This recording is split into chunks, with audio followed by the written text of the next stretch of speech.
Good afternoon and welcome, ladies and gentlemen. We'll give you the customary 30 or 40 seconds to come on in, so please settle down and then we'll get into our webinar introducing our panelists as always, but please make yourself comfortable. We're very lucky that you've joined us on this rather wet day across the Greater Sydney area, so jump on in.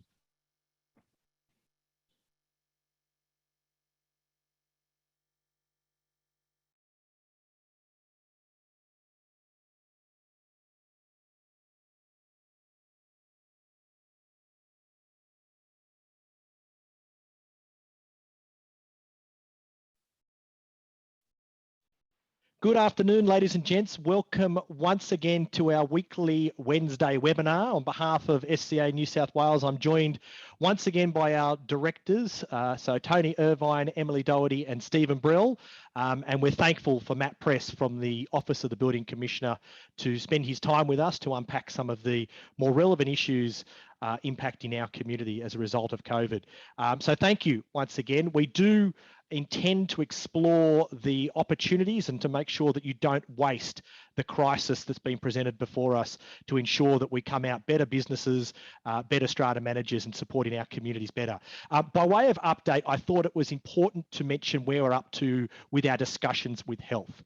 So as we have communicated to you throughout the pandemic, we have been in constant dialogue with health and we had a further follow-up meeting with them on Friday evening. What I can tell you is that the health department is very thankful for the work and the support of strata managers, particularly with the letter that we issued out to our membership. Now, this was an important tool, as we know, to make sure that strata communities were prepared, and it gave great comfort to the government that our reach was significant because they had many of their own colleagues who received these update letters on behalf of Dr. Chant, which were distributed by our strata managers. I can tell you as well that they will be looking to us yet again in the following fortnight to continue that communication. So please watch this space. We do anticipate a loosening of the restrictions as they relate to strata, and the government and Dr. Chant's office would like to use the multiplier effect in the distribution of our membership yet again to do so. We were also in discussion with the government around preparing a guidance for public health applicable to multi-unit dwellings. So this is taking some of the key learnings that we have had as an association and also as the government and the health department on ways to deal with strata and COVID and putting that in an easy distributable form, which we'll obviously send via you to our communities across New South Wales. We further reinforced with them two key issues. One, clearly we're still advocating for the expansion of authorised workers to include for cleaners, building managers and concierge. Now, this has not come off our hot topic issues with discussion with both government and health, but it is a complicated issue, and we have been advised that as restrictions loosen over coming weeks that we hope to see some relief in that area. Finally, common sense on the common property, something you have heard been said many times here. It's now been picked up, and I hope you see that coming through as a message from the government because we do expect it to be the general narrative. That being said, today we have an exploration of some of the issues that we'd like to talk about impacting strata businesses, impacting strata communities, and obviously topically dealing with how we deal with a post-pandemic sort of COVID world. Can I ask you please to use the Q&A and not the chat function? So the Q&A at the bottom of your screens enables you to ask questions directly to our directors and our panelists. The chat function should be for internal chat only. That being said, I'm going to throw to Matt really quickly just to give the context for what this roadmap to recovery looks like, because that's what we've all been talked about, and that's what obviously has been dangled in front of us as hopefully a bit of a loosening. But Matt, talk to us what the roadmap is. Yeah, thanks, Chris. Look, it's really the high-level strategy or plan to say, as we hit these vaccination thresholds, what are the types of things that the government's already thinking about to relax? So it's talking about gatherings, it's talking about services like hospitality, recreation facilities, entertainment, which would be fantastic, if we could go to the movies again. It doesn't talk about everything, and it's not intended to be the final decision. So we expect, particularly now, things are going reasonably well. The figures, I think, have been below 1,000 cases for a few consecutive days now. So if things keep going well and we see that vaccination is having an impact on caseload, I'd expect that this roadmap would actually improve. It could also go the other way. So if things get worse, that the government might tighten the screws a bit. But it's trying to give the community, all of us, a bit of a sense for what's likely to happen when we hit these thresholds, but also giving itself the space that it's going to have to adjust and be agile if things don't go as planned. Yeah, and I guess to reinforce that point, it's not overly prescriptive at this stage because we need to see how it pans out and see what further data we need to support some of those decisions. But we do expect that landscape to change pretty quickly.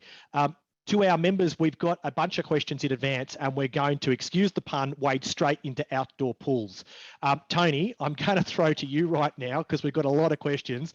Let's talk about outdoor pools. Obviously, public health orders for public outdoor pools are now opening. What does that mean in the context of common property, outdoor, and then we'll also talk about indoor pools? Sure. So the government's announced that that the public pools, which have been run by mainly run by council, that they can open, but there are strict rules that sit around that in terms of number of people you can have in there, how much time you can spend there, and obviously QR codes and that sort of stuff. So we've got, I don't know, half a dozen pools, outdoor pools in our portfolio as it sits now. And Robert's put a couple of good questions through the Q&A. But I mean, I've taken the position in our business that we're going out to our strata committees and saying, look, you've got two options. You can either open your pools, but you've got to somehow control how that works. Now, in strata, I don't see that happening at all. Or you can wait until you get further guidance coming out from public health around private pools, and in particular in strata. So a pool that sits in a strata plan is not the same as a council-run pool where they employ people to act as security and to control to control the COVID environment. So my position is that for our business is we're saying let's keep the pools shut until such time as the public health come out and say something to us. Thank you. Emily, I know you've got some views on this topic, and I've just been noting there's some stuff that's come through. There's two things in the chat that are worthwhile. Matt has put a link to that roadmap for New South Wales, which we'd encourage you to have a look at. Emily, why don't you address this, and then I'll turn to one of the comments through the chat. Sure. So we sort of hold a similar view to Tony. We don't have, look, the larger schemes are the ones that are impacted by this, being the ones that have sort of those shared facilities in the pool. So it's not for every owners corporation to sort of be concerned about. With the some of the questions in the Q&A, QR codes are a good option if a committee is going to open that facility to manage who's in there and when they've attended. But it's, in my view, risky without further direction for an owners corporation to have those pools open, because being able to police who's in there. So some of the questions that came through is, how do we ensure that there's, you know, if we hit the 4 square metre rule, who's doing that? How do we make sure that people are safe? What happens if someone with COVID attends? All of those questions are valid questions, and without direction and guidance and a bit more clarification, I think it's really quite risky to open pools to your owners and residents at this stage. Steve, do you want to close out this conversation around pools? Yeah, absolutely. I think in last week's webinar, I mentioned that you know, this is one of those curly questions for strata managers where often it's a lose-lose situation, and you're damned if you do and damned if you don't. I think Tony's advice and Emily's advice is great. You know, seek direction from your strata committees about how they want to handle it for their particular situation. And I think this is very much going to be one of those situations where it is dealt with on a case-by-case basis, depending on what facilities you have, what resources you have, if you are going to open to actually manage that facility and so forth, without being a little smart aleck about it. We're not that far away before the world opens up anyway. So hopefully owners or residents can hold on for another couple of weeks and go from there. Yeah, I mean, to that point, there's a comment that Luke's made in the chat that New South Wales Health advice is that they consider pools and gyms, which are predominantly indoor in strata buildings, as sporting facilities. So that's the way that they've defined it, which are to be reopened when New South Wales reaches the vaccination milestones estimated to be in mid-October. So, Stephen, to your point, and also, you know, what Matt talked to earlier, we do expect to see a lot more detail as this progresses, and rather quickly. So we're not trying to be ambiguous with our responses. There just isn't the data or the direction at this stage. However, we're going to start to see a lot of these questions being asked in our communities, and there's a lot of questions that are coming through the chat with this regard. So I want to talk then about the potential for bylaws and restrictive bylaws in particular. Emily, obviously there's going to be some strata committees that want to limit people either coming into their building, attending or the like. Have you had this pop up already with a request for a bylaw, and how do you expect it to play out? So we have actually had it, we manage a relatively large community association where they do have an outdoor pool. They have actually made a decision throughout this whole pandemic not to close that pool, predominantly because it's been in winter and they've been monitoring quite closely who's been attending, and you're sort of not getting, it's not a heated pool, so you're not getting sort of more than 1 or 2 people using quite a large pool. So the risk they've deemed to be, relatively low. They are considering a bylaw around how and who can use that pool. And I think in my mind, there's definitely the ability to create a bylaw to cover off ways in which to use common facilities, this being a pool. Until you start to get some precedents and some case law around that, though, I think it's going to be really, really very tricky to understand if it's going to stand up. And you need to sort of walk down the path of, is it actually oppressive in its nature? So will the Act allow it by restricting people to use it if they're unvaccinated, if that's the example you're looking for? So our advice to them at this stage was they can, by all means, seek a legal opinion on that. But we also talked about, from the 1st of December, we're starting to open everything up to non-vaccinated people as well. So is that something that they want to sort of see what happens over the next 6 months? And sort of, it may be something quite topical now. Is it something that becomes as topical as we move out of lockdown? Yeah. Great point there. And you talked about the precedent required before we could determine the legality. I don't even want to turn our minds to the enforcement and dealing with private lot owner health information. Tony, you're smirking there. I know you've got a view on this. I do have a view. And it's sort of like, this is all pretty new and fresh. So why don't we see what it looks like in February, March? And then it might be appropriate to have conversations about how do we put a framework around people utilising facilities. If they're vaccinated or not. I mean, if the government is happy for people to go into pubs and clubs and what have you, once they hit that certain milestone around the 1st of December, and albeit I think that landscape could change, that we just need to hold our breath for a little while. I think if we overreact, there's a chance that we're going to create a fair amount of animosity and really owners and the residents could be complaining about us being discriminatory based on health. So the cautionary approach. I'm going to ask Steve now for a bit of advice then, because that's a great tip, Tony. We just don't have the information to be making some of these decisions. Steve, in your experience, how do you steer an owner's corporation or an owner that's adamant they want to do this stuff through that process? Obviously, we want to have a leadership position, but we don't have all the information. So is this an opportunity to show that we've got obviously they're back, we're accepting their instructions, but we may not be doing it right now? Yeah, no, absolutely. I mean, look, in all of this, and our messaging has been from day dot, common sense on the common property. And so we as strata managers have to give advice to our schemes that are in line with what the government guidelines are. So we can't be, let's say, alienating people that aren't vaccinated from attending site or things like that, if that's what's allowed in the public domain and so forth. So it is difficult because we as strata managers do get often asked very curly questions, and often people want to go against what the public health orders are, or just because it's in their own self-interest, to do something. It doesn't necessarily mean it's in the owners' corporations or the community's best interest that they do those sorts of things. So it's one of those situations where I think you've got to be assertive and firm and stick with what, the evidence that's available in front of you. And the resources that are on, again, SCA website, New South Wales Health, these are the sort of points or places where you can go and point people if you do need that sort of advice and that sort of backup. Oh, you're on mute, mate. Sorry.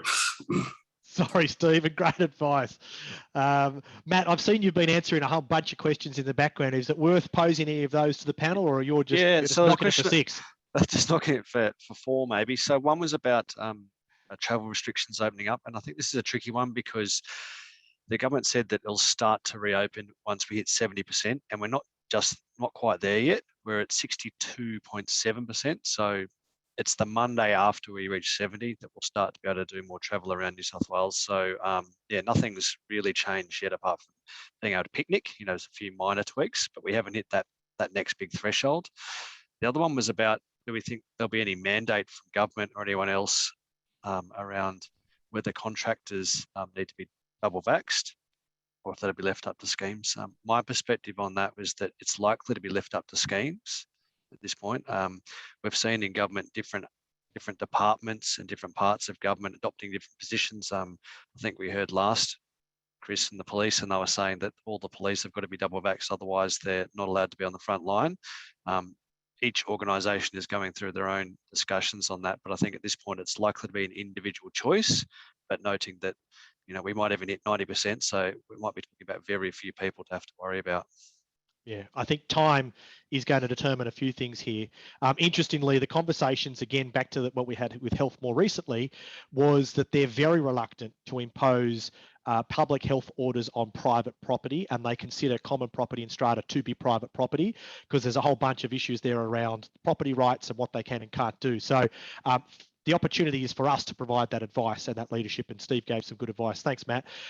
Tony, there's a whole bunch of questions coming in as well as prior to. Do you want to handle any that have come through the chat so far?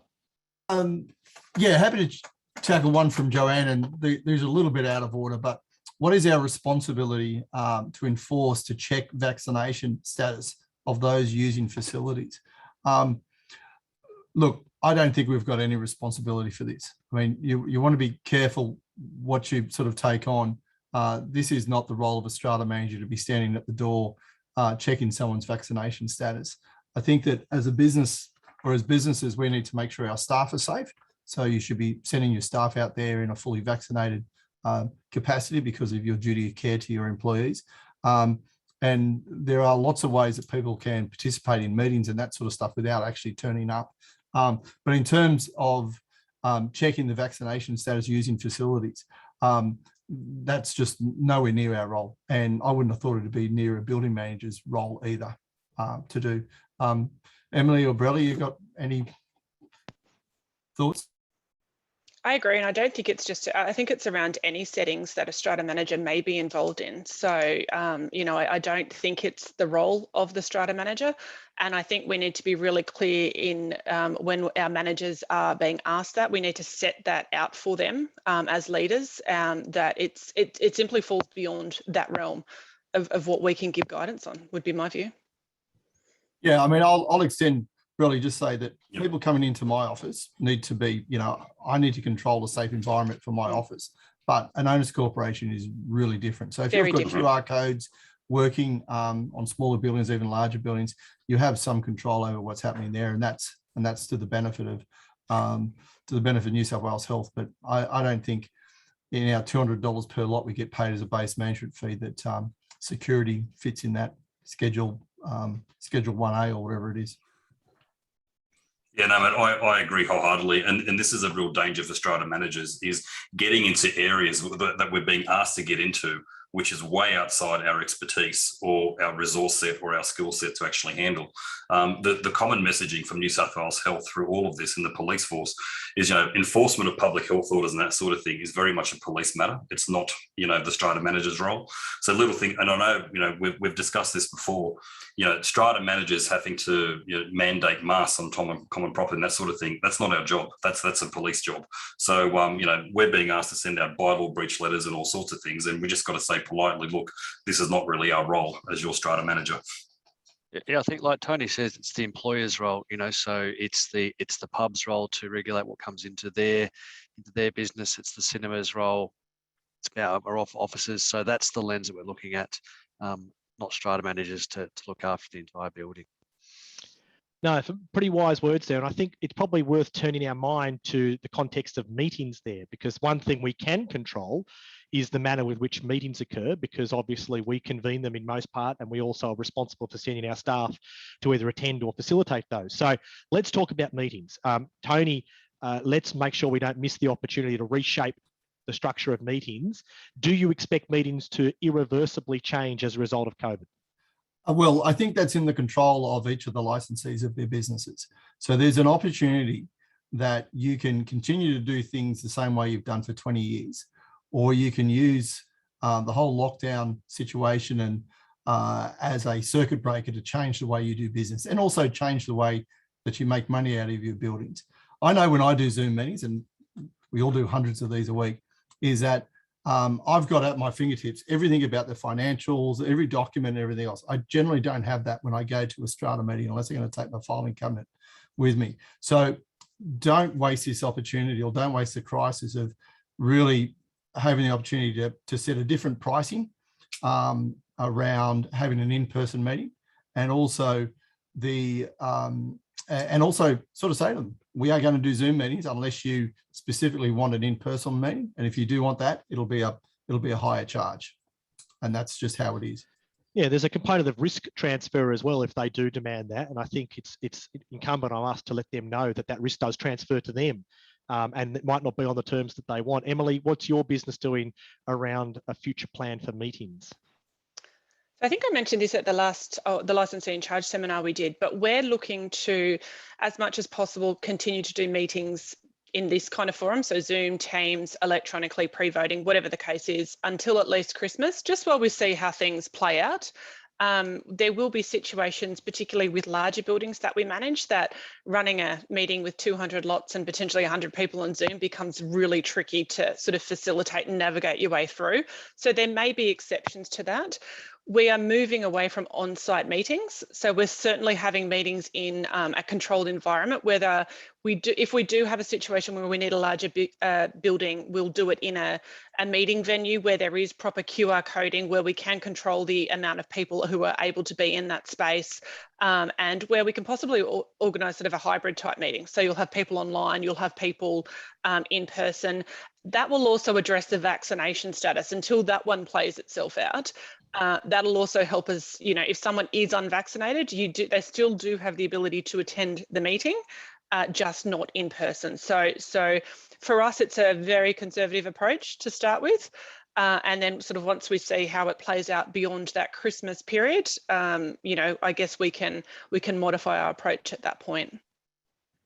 Stephen, can I get you to weigh in as well about changing the structure and format of meetings? I mean, we've long yearned to stop the 6 p.m. Garage meeting or on-site meeting because it doesn't work for anyone, frankly. And in the new world, we can hold them in many other ways and forms.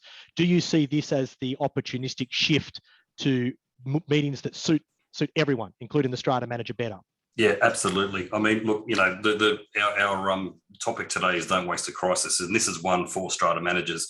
We've been squawking for years about having to do after our meetings in basements. Now is the time to change the owner's mindsets. I mean, look, everyone is used to a Zoom meeting, a team meeting, how to log on, how to get in if they don't have a PC, all that sort of thing. I'd be advocating, I mean, look, our managers have been doing this for a while. I know a few firms have. Little things like what Tony said, you have access to all your information at your fingertips. We've been preparing PowerPoint presentations which align with the motions. So for the Strata manager, they can run through an AGM using a PowerPoint slide, get through the motions. You're controlling the dialogue of the owners. You're controlling what they're seeing. You're focusing their attention on what you want them to focus on. And that allows you to get through the discussion, the vote, any sort of contentious items far more quickly and far more efficiently than what you would, standing in a basement where everyone's got their meeting notice in front of them and they want to squawk about the $1.20 for the light globe, that someone's paid. You can control that narrative. So I absolutely see that this is a great opportunity to continue that. And to Emily's point, yes, for the larger schemes, you will have to come up with a hybrid meeting type scenario so you can facilitate them, at a venue where those that can't come can attend via Zoom, and those that want to attend in person, they can still do that too. Chris, can I just drop in on another point for Brelly there? We found Zooms are a really good way for our younger staff to get exposure to more complex meetings. So it's so easy for them to, just be a face, or not even a face, just a black square on a Zoom. So we can use this as a real training opportunity that more senior managers can actually run their meetings without having the distraction of 2 or 3 people standing around them in the garage. So it actually does facilitate a lot of that stuff where they can come to meetings or they can drop in and out of meetings and get something out of it. Great point. Tony, I'm going to get you to stay off mute if you don't mind, because there's 2 questions I want you to unpack from the Q&A. One in relation to that pricing that you mentioned. Yeah, so this is areas we're going through this in our business at the moment. So if you're using the standard SCA agreement, you've got a ability there to change your to it's not your base management fees, but all your ancillary fees, your Schedule Bs to Schedule Ds from memory. You have the opportunity to change those either once a year or at the anniversary of the agreement. So to Sean, we're now looking at changing all of our pricing based on the ability to have Zoom meetings versus in-person meetings. And a Zoom meeting is going to be cheaper than an in-person meeting, and cheaper by about $100 an hour. So for managers that have got fixed pricing, it's a little bit difficult. But we've always been a fully variable model in terms of Schedule Bs and Ds. That's how I've approached it. And I also think that you probably, if you haven't looked at your hourly billing rate, if anyone is still at like 125 and 165 and those sort of rates, the market is, and please correct me guys if I'm wrong, but you should be around that 200, 220, 250. I know some managers that have got up, and then you've got Brelly who's got Elvis running his meetings because he's so expensive. But look at your pricing, because gone are the days of 165. And I'll shut up. No, that's it's well commented. And I think what it affords the opportunity to do, and not that we're going to give pricing sort of recommendations, but this is the opportunity to look at the value you provide, and also to look at ways that you can get more innovative with that service delivery. And I think again, the crisis opportunity and the ability to show leadership always presents an opportunity to talk about value. And if you think you've been undervalued, particularly with the works you're doing, then that's the time to reassess the way your agency agreements are structured. Tony, there was another question from Katrina there that you've nominated to throw to, which I'll get you to weigh into, and then I'll throw to the rest of our panelists, because this has potentially got some thorns on it. Well, it has, and this is the issue. And the question is that we've got a strata manager that said that she's not vaccinated, so I don't know what her plans are, if she's going to get vaccinated or not. And she's asked, how do you think owners corporations would actually react to having an unvaccinated strata manager? I've got a position, it's my own personal opinion within my own personal business, and that is that I've got a duty of care to my staff, and I need to have them going out to site when they're fully vaccinated, and they need to come to my office when they're fully vaccinated. So, and if you're unvaccinated in my business, there's a potential that you can't fulfill 100% of the role. But I do respect people's individual decisions in terms of their own vaccination and what they want to do. But at some point, there are consequences about that. Can you do your job? If you're working in childcare or healthcare, aged care, you can't do your job if you're not vaccinated. And that's my position. And I'm happy to let others have theirs. Tony, Stephen, Matt, on this particular question. Yeah, it's a difficult one. I mean, look, I think very similar to owners asking for tradespeople to be vaccinated and that sort of thing. I think we're going to find that our owners are going to dictate, what sort of, let's say, vaccination status that they're going to allow for their building. And I know a lot of tradespeople already, they are using the fact that all their staff are vaccinated as a point of difference in their service, saying, look, we are vaccinated, we are here to protect you, and that sort of thing. Again, I'm very much for personal choice. You know what I mean? I'm fully vaccinated, but I know many people that don't want to get vaccinated. And I mean, I think that's their choice. And if they want to do that, that's fair enough to them. When it comes to your work environment, if you choose to be unvaccinated, you're going to have to work out the solutions that are best for you. And it may well be they say, look, I'm not vaccinated, so I'm going to do all my meetings via Zoom. Yeah, if your client's happy with that, great. Matt. Sorry, Steve. Yeah, look, I think the interesting thing with this, and the bit makes it so hard, is it's going to evolve. So we now have coming on into Australia, they're very quick COVID tests. So they're done overseas. They give you a result in something like half an hour. Previously, they weren't authorised for use in Australia, but now the federal government's just going through a process of having the, I think it's Therapeutic Goods Administration, release them, and they'll be able to be purchased anywhere, online or through chemist or a doctor. They're going to open it up completely, and that's going to change it again, because we'll have this dynamic of people who are vaccinated, but we know even if you are vaccinated, it doesn't guarantee that you don't get it. So then it's about managing, even with great rates of vaccination, the people that have the virus and that we want to ensure that they limit their movement and they don't, spread it to others, regardless of whether the rest of the building is vaccinated or not. So I think it's just so difficult to predict what's actually going to happen. But the thing we know for sure is it's going to be continuing to evolve, as these things come online. Can I just, Chris, just before you move on, can I just drop in another comment on this?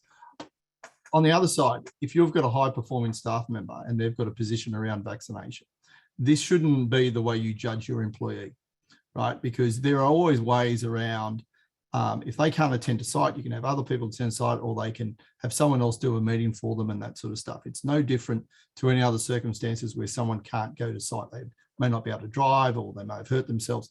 So you shouldn't use a vaccination as being how you judge your employees. It is a personal decision. We've got to respect that.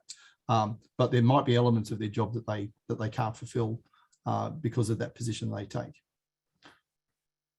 Well said. Some sage advice and very good advice from the panel as usual. Emily, question here around, is it a customer first or is it a strata manager first scenario, which I think is a good one to explore. Do you want to put that question? Yeah, so Chris has asked, as a manager, I look after many older strata plans with the older generation as owners, and I can let you know that these types of lot owners still want face-to-face meetings. The percentage of buildings like this, I believe, is still quite high. Are we not serving the customer first and not our own needs? So I do think that's a really good point, because the demographic of the building does dictate the forum in which you hold their meetings. So I do think that is an extremely good point. We've actually had some great experiences with buildings that we thought wouldn't adapt to that electronic forum because that they're of an older generation and over 55 complex and so forth. They've actually done extremely well, love it, and want to continue to do that. So I wouldn't suggest that just because someone's older that it's not going to work for them, or a demographic is older, it's not going to work. I do still think that conversation is really important to have. And I think also, if that's the case, it's worth moving their meeting out, if you're still within the financial year, to early in the new year, to understand how this is all played out. Because if this is turned into something that we can work with, it gives you the opportunity at that point still to fulfill their requirements. Just make sure you have it in a COVID safe environment. So, in their basement garage or someone's kitchen is probably not ideal. That's what we need to continue to move away from. Yeah, and I think in the context of that question as well, it sounds like Chris is comfortable to be the one doing those meetings. And as we've talked about, this needs to be a fluid arrangement where if it suits the manager and suits the business and suits the community, then by all means, but don't lose the opportunity to at least have those other discussions that Stephen and Tony's referred to as well, around moving the time to suit more people, or perhaps even exploring other avenues that just because they haven't in the past adopted them doesn't mean it's not the way they want to do it in the future. Yeah. The other thing, sorry, Chris, can I just chime in on that one, mate? The other thing which we've found very beneficial to convert, older owners over is actually just when you send out your meeting pack, and I'm sure most managers are doing this, but just give them a step-by-step guide on how they can actually get into the meeting. And also give them the option that you don't have to have a PC, you can actually dial in and still attend the meeting and vote and do everything that you need to do. So when I do get it. My parents they're now masters at Zoom, far better than what Tony is. I had to walk them through step by step on how to actually join a meeting. And once they did it, they're now experts at it. So if you educate your owners, it can also help. Yeah, that confidence. I'll note that I'm not the one that's pixelating in the background there because your Wi-Fi is not strong enough, Brilly. No, well said. Thank you, Tony and Stephen, for some of those comments. There's a comment here, Steve, that you'd like to get into around the positive test case of the tenant.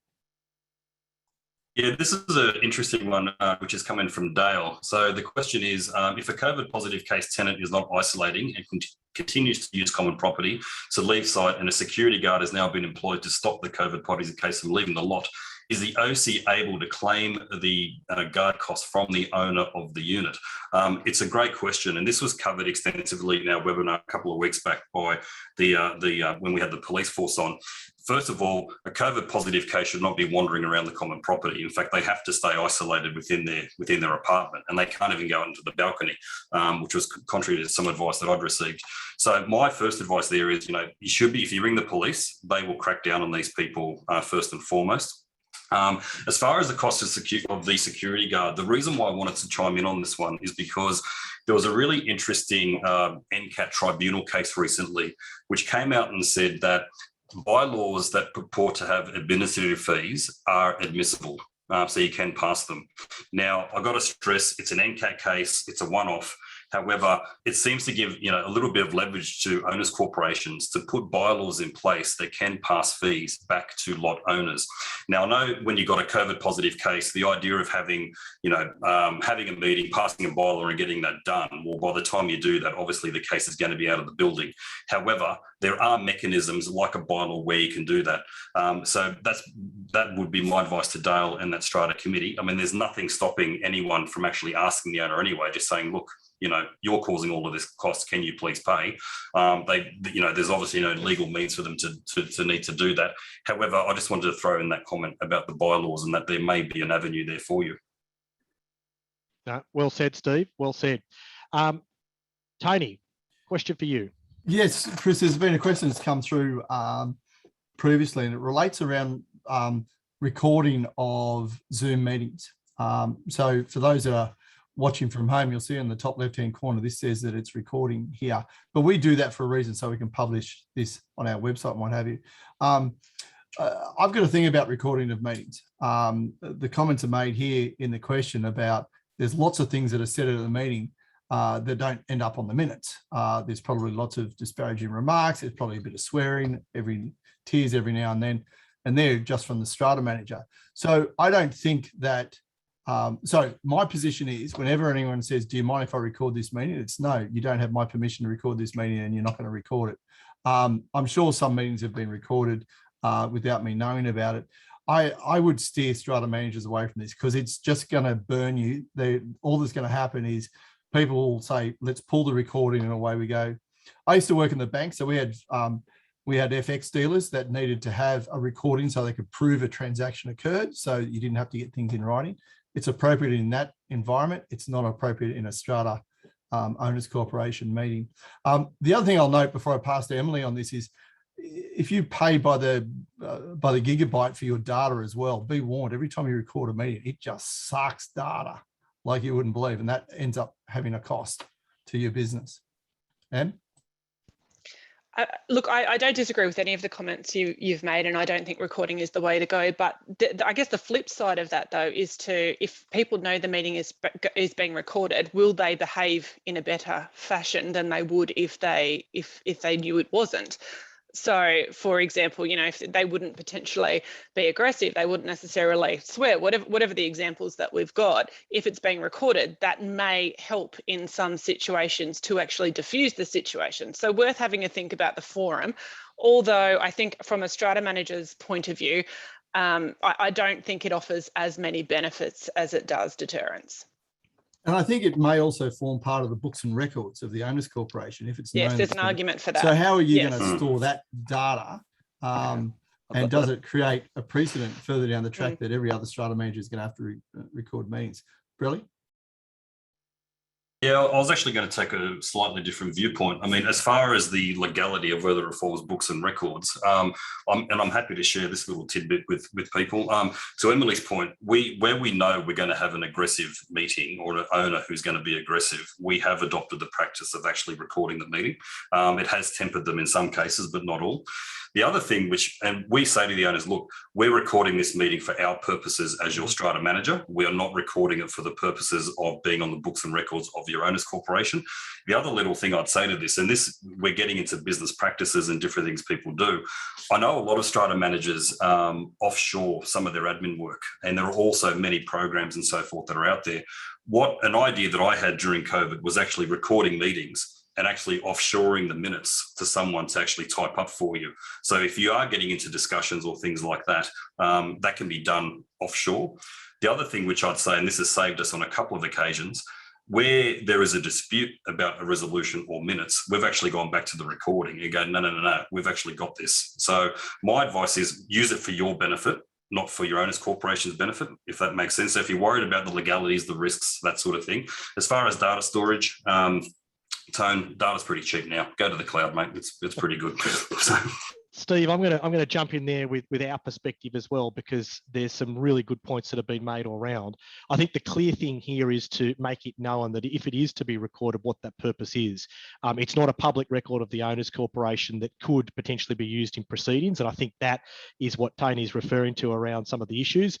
But on the flip side, as a strata manager resource, particularly for the benefit of recording minutes and the like, or verifying the way some of the motions have been resolved, there can be a benefit. There's some cautionary tales both ways. Be very careful. As soon as something's recorded, it can potentially be used in litigation or be subpoenaed, and owners corporations need to be made aware. And I think the clear thing would be to very, very clearly communicate what the purpose of the recording is. So I think that sort of rounds out a pretty broad discussion there. It's almost a full house, Chris. That's a full house. All five. I mean, the privacy thing is too, because it's going to be personal information, and that comes with extra protections and rigors. So yeah.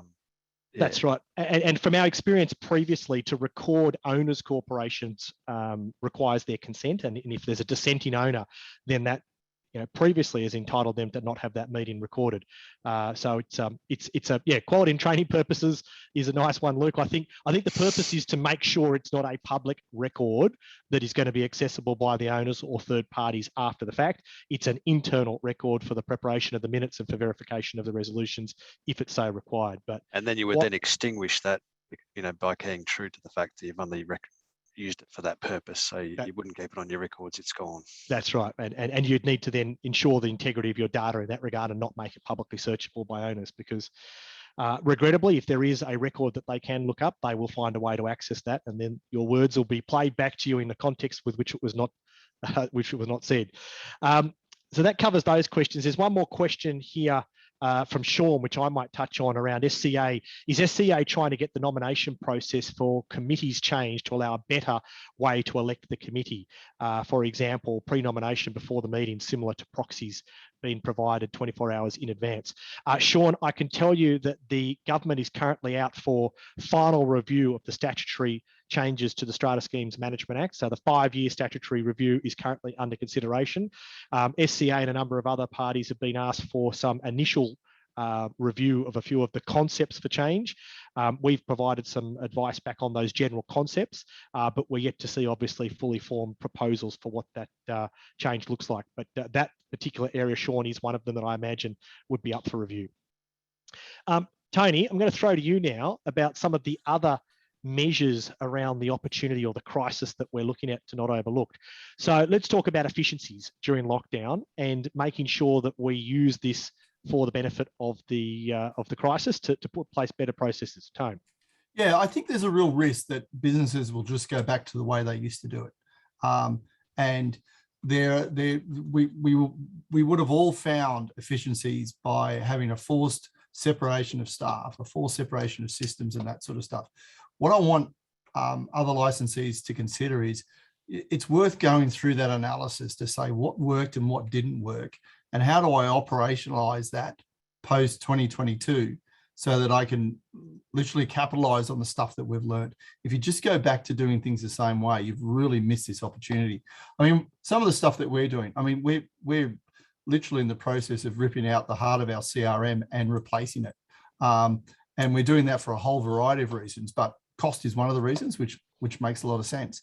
And but it's also the way our staff can interact, and also giving our owners corporation more access to more information. So hopefully they'll stop ringing us and they'll actually look at their portal, look at their app to do it.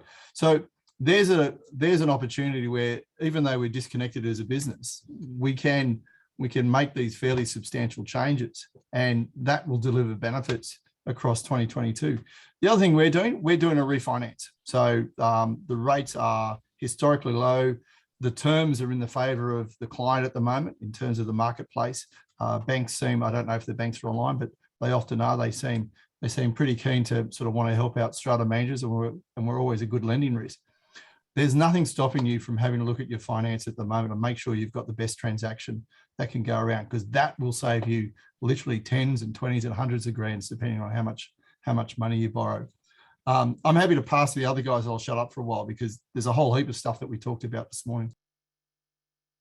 Emily, I'll throw to you around some of the initiatives that we shouldn't miss this opportunity to review. I think we originally spent a bit of time as an industry thinking, what is our temporary solution until we come out of lockdown? I think we need to change our thinking into some of our temporary solutions have become workable long-term solutions. So I think, to Tony's point, an analysis on what part of your business has been successful and how you continue that is really important. When we were talking earlier about the agency agreements and the pricing, if your agreement doesn't allow for a pricing increase or decrease for your Zoom meetings, get one in place, update your agreements and start to push forward with that. Touching on meetings, something as a business that we're really looking forward to once sort of lockdown is lifted, and that is, we often find ourselves meeting with our committees or owners once a year at the AGMs. And so if we're moving to a Zoom meeting, it can take away from that face-to-face interaction. So we're looking to move towards a sort of a structure where our managers are out meeting the committees on site, looking at their buildings, having a coffee with them, building a relationship in that forum during the day. So when you get to your meetings, it's really should be quite a tick box kind of exercise, because the relationship's there, your understanding is there, and you've learnt from those interactions during the day. So I think that's a big one for us, that don't lose the opportunity to see them in person when time permits, and don't think that Zoom meetings you're going to get that same connection, because we know you won't necessarily get that connection. So think about how you're going to do that differently. Well said, Emily. Stephen, over to you for some of the low-hanging fruit. Yeah, no, absolutely. I mean, look, one of the things that we've done, I think most businesses have done during the current lockdown and when COVID began, was how we communicate with our owners. I take a leaf out of SCA's book. We've adopted weekly webinars and that sort of thing, and we're getting information out to our members in a great fashion. If you look at it from a Strata Managers point of view, we used to do quarterly newsletters to our owners. I think we're now up to monthly newsletters. And if the time's needed, we then do a weekly newsletter. And one of the things that we always encourage our owners is to provide us with updated details. So updated mobile phone numbers, updated email addresses, and Dr. Kerry Chan's letter is a great mechanism in order for you to achieve that. The other thing that we encourage is to convert owners to electronic delivery of information. So when COVID started, we had about a 60% take-up rate for electronic meetings. We've now got that up to 75%. So we're really pushing using technologies and that sort of thing, and changing the way that owners receive our data to push those messages out. So now at a flick of a button, I can send a blast to all of my owners in an afternoon, not having to worry about running, prints or mail or that sort of thing. You can get those messages out there really quick. So look at those opportunities as well. Really well said, Stephen. And I think let's not play down the opportunity to reach out to our customers with some positive leadership, as opposed to a levy statement or an AGM agenda. This is the opportunity to be showing all the things, hopefully, that we're learning from our peers through these forums, or starting to reach out and telling them what we're doing proactively to manage their schemes, to show leadership. There is no better email that I'd like to see than something from my manager telling me that, particularly when the alternative is you owe me XYZ in capital admin funds. Tony, let's talk then about leave. I mean, I've got annual leave burning a hole in my pocket. I want to go on leave. What happens when the industry all decides to do it at the same time? Yeah, therein lies the challenge, isn't it? I feel like I haven't had a holiday for 2 years. And there's a lot of our staff that are in that similar position. The trouble is, from a client service model, we can't all go on holidays at once. And in fact, we can't even have half the team going on holidays once. So one of the things we're going to do as a business, like most managers, we were discussing this at a leadership group within SCA. I'm closing my business on the 17th of December. I'm probably not going to open it up until, Emily, the 10th. And so there's a good 3 weeks off for everyone. And I'm probably going to have half the team come back on the 10th, and the rest can come back on the 17th. So I'm going to get rid of most of my leave. And it also gives people lots of options in terms of if they can go away, to get away, or they've got, good chunks of time to do that. Most of you tradesmen are going to be away. You can run a skeleton staff for that period of time. For the managers that are always sort of reticent of closing their business for chunks of time, I mean, some of the biggest firms in the market close for 3 weeks at Christmas. So if you think you're going to work between Christmas and New Year and only have a couple of days off, I would seriously be thinking about shutting down on the 17th. That's my view. No, very good view and very good topics. I mean, and these are the things we need to start planning so it doesn't all fall and jam at the one point. We've got a couple more minutes to wrap a few things up. Steve, I'm going to throw to you about some of the other government training incentives and also instant asset tax write-offs that can be available, particularly for business owners. Yeah, absolutely. This is something which I've been advocating, since the start of this. So the government have come out, and it's called the Building the Apprenticeship Commencement Scheme, so BAC scheme. So for most industries, there are government incentives available, I think up to $28,000 per employee if you bring on a new staff member or a trainee, into your business and actually train them up. So we've jumped on this, and Andrew Tunks, my learning and development guy, he's not online at the moment, but he's brought on, I think, 17, 18 people through our business, and I'm talking at all levels. So administrative staff, support staff, strata management staff. And, it's a great way to get them trained up and to get that little bit of a cash injection for your business, because training costs money. Absolutely. It's a significant investment. But what we're trying to do is also attract people to the industry. The other thing that the government's doing at the moment, as Chris mentioned, is the instant tax write-off. We mentioned earlier, investment in technology. I'd be encouraging all business owners now to really get in and equip your staff with the tools that they need to do things properly. So just little things like, if you haven't invested in dual screens for your staff at home, I'd encourage you to do that. Mobility with things like Zoom bars and that sort of thing. So you can actually attend a meeting, and facilitate a hybrid meeting. This is the time to get into it. I think those tax write-offs will end at the end of this financial year. So, it is a good time to invest back into your business and, really set up your staff for success in 2022. That's right. Taking a page from Kerry Packer's book, if the government's going to give you money, let's not look that gift horse in the mouth. Matt, not that you're the one doling out the checks, but we need to be making sure that we do take advantage of any of those incentives. Emily, do you want to throw to your top tips of the opportunity that we should be pursuing before I close up with Matt? Yeah, so one of the things for our business, and we've always had this, but that is our employee assistance program. So I know a lot of bigger businesses will have their employee assistance program and have always had them. As a business, we can see how many times the program is used. We have no idea who's using it or for what. It's quite a confidential setup, and we have seen people using it more during lockdown than we've seen previously. So it's really encouraging that we have people willing to use it, that it's obviously helping them because we're seeing a pickup. But also, I think for small businesses that don't have something like that in place, have a think about how that looks for your business, but also have a think about encouraging your staff to use it all of the time. So not just when they're feeling down, not just when there's a bit of a crisis going on. It is a good opportunity to continue to look after our staff. And I think some who have used it will continue to use it. So I think, that interaction will and should continue. No, very, very good advice. Matt, I'm going to throw to you. And one thing I would note is there's been significant progress in the construction site behind you. You've gone from scaffolding and hoarding to what looks like gyprock. So congratulations on keeping that moving.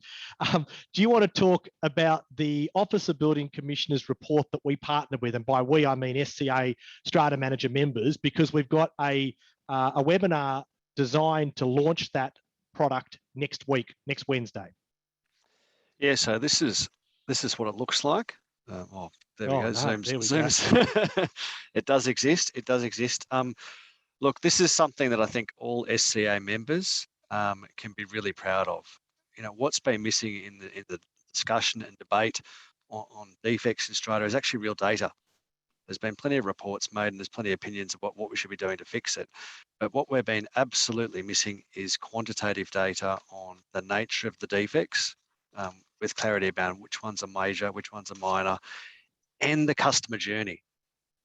How long it's taken, which channels have owners, corporations and strata managers gone down, and what's been the outcomes of each of those different approaches. So we had 490 buildings, 492 in this sample, which is a huge sample. We worked out we're only trying to look at buildings completed in the last 6 years that were over 4 stories, and we estimated the total sample there was around 1,500-ish. And so to get close to 500, a third of that is a large sample.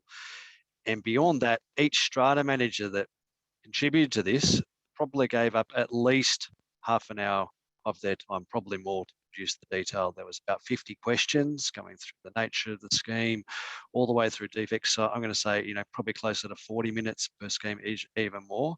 And all of that effort, I can say, has not gone to waste. We've got baseline data, which gives us the numbers we've got to move, both as a sector and as a regulator, highlighting that not many people make complaints to fair trading.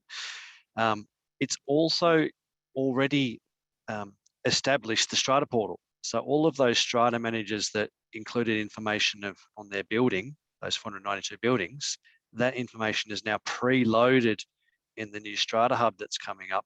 So you won't have to do it again.